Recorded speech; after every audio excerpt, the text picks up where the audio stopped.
Assalamualaikum warahmatullahi wabarakatuh. Nama saya Roza Amelia dari kelas 2 MPI S1 dengan dosen pembimbing Bapak Amiruddin SPDI MPDI. Di sini saya akan membahas tentang pandangan Islam tentang filsafat.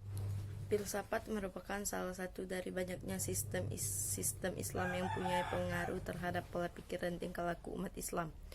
Untuk studi falsafi mutlak diperlukan logika berpikir dan logika bahasa. Logika merupakan sebuah ilmu yang sama-sama dipelajari dalam matematika dan filsafat. Hal itu membuat filsafat menjadi sebuah ilmu yang pada sisi-sisi tertentu berciri ekstrak di samping nuansa khas filsafat, yaitu spekulasi, keraguan, dan curiosity, ketertarikan. Filsafat juga bisa berarti perjalanan menuju sesuatu yang paling dalam, sesuatu yang biasanya tidak tersentuh oleh disiplin ilmu lain dengan sedikit sikap skeptis yang mempertanyakan segala hal. H.S. Saifuddin Ansari telah menyimpulkan pengertian filsafat dari pengertian yang diberikan oleh para filsuf bahwa filsafat adalah ilmu yang istimewa yang mencoba menjawab masalah-masalah yang tidak mampu dijawab oleh ilmu pengetahuan biasa karena berada di luar jangkauannya. Kemudian, filsafat adalah hasil daya upaya manusia dengan akal budinya untuk memahami secara singkat, radikal, dan integral secara sistematis hakikat sarwa kekalian yang ada. Ibnu Taimiyah menegaskan bahwa hubungan antara akal dan syariat adalah hubungan pengetahuan. Bisa jadi akal mengetahui syariat dan bisa jadi tidak, bukan untuk menetapkan adanya syariat atau tidak adanya.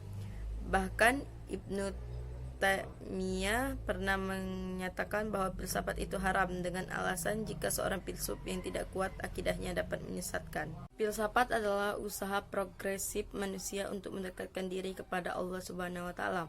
Filsafat agama adalah filsafat yang membuat agama menjadi objek pemikirannya. Berbeda dengan ilmu-ilmu deskriptif, filsafat agama mendekati agama secara menyeluruh. Filsafat agama mengembangkan logika, teori, pengetahuan, dan metafisika agama. Filsafat agama dijalankan oleh orang-orang beragama sendiri yang ingin memahami dengan lebih mendalam arti, makna, dan segi-segi hakiki agama-agama.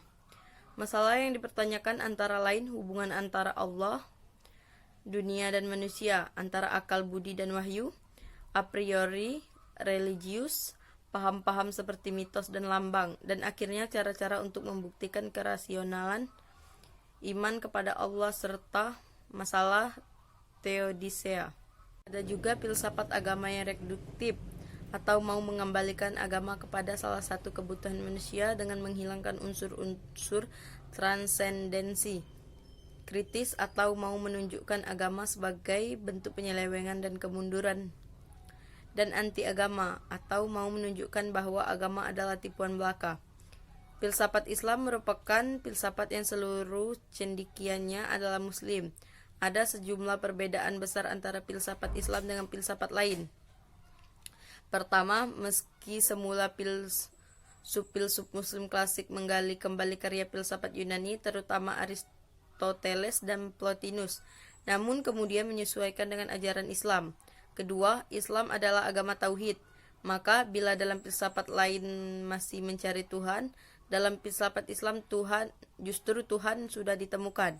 Para ulama yang menganggap filsafat sebagai ilmu sesat adalah para ulama Arab Saudi dan seluruh ulama di dunia yang beraliran Salafi, Wahabi, Ahlus Sunnah wal Jamaah. Dalam berbagai buku dan majalah dikatakan bahwa filsafat adalah ilmu sesat yang bertentangan dengan ajaran Islam. Namun harus diingat bahwa definisi ilmu filsafat yang dianggap sesat adalah ilmu filsafat yang bertentangan dengan ajaran Islam. Imam Ghazali telah menulis buku yang mengkritik filsafat dan menyatakan kafirnya berbagai ajaran filsafat. Namun kemudian Ibn Rushd atau pengarang kitab Bidayatul Mujtahid menulis buku yang membantah buku Imam Ghazali tersebut. Dikabarkan bahwa Ibn Rushd membela filsafat. Mungkin filsafat yang dibela ilmu Rushd adalah filsafat yang tidak bertentangan dengan ajaran Islam. Dan dengan demikian, bisa dibilang bahwa ilmu filsafat itu terdiri dari dua bagian. Bagian pertama yang tidak bertentangan dengan ajaran Islam dan bagian kedua yang bertentangan dengan ajaran Islam. Dan patut diingat bahwa dalam beragama kita tidak memerlukan filsafat, karena Nabi dan para sahabatnya juga tidak mengajarkan ilmu filsafat. Rozi berkata, dalam kitab Aqsamul Lazzat, saya telah menelaah buku-buku ilmu kalam dan manhaj filsafat. Tidaklah saya mendapatkan kepuasan padanya. Lalu saya memandang manhaj yang paling benar adalah manhaj Al-Quran. Abu Hamid Al-Ghazali berkata di awal kitabnya Al-Ihya, jika kamu bertanya, mengapa dalam pembagian ilmu tidak disebutkan ilmu kalam dan filsafat, dan mohon dijelaskan apakah keduanya itu tercela atau terpuji, maka ketahuilah hasil dimiliki ilmu kalam dan pembatasan dalil-dalil yang bermanfaat telah dimiliki oleh Al-Quran dan hadis atau Al-Akbar, dan semua yang keluar dari ada kalanya perdebatan yang tercela, dan ini termasuk kebid'ahan, dan ada kalanya kekacauan karena kontradiksi kelompok-kelompok dan berpanjang lebar menukil pendapat-pendapat yang kebanyakan adalah perkataan sia-sia dan ingauan yang dicela oleh tabiat manusia dan ditolak oleh pendengaran, dan sebagainya pembahasan yang sama sekali tidak berhubungan dengan agama dan tidak ada sedikit pun terjadi di zaman pertama.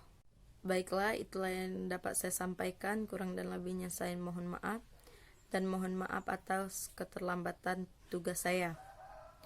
Saya akhiri. Wassalamualaikum warahmatullahi wabarakatuh.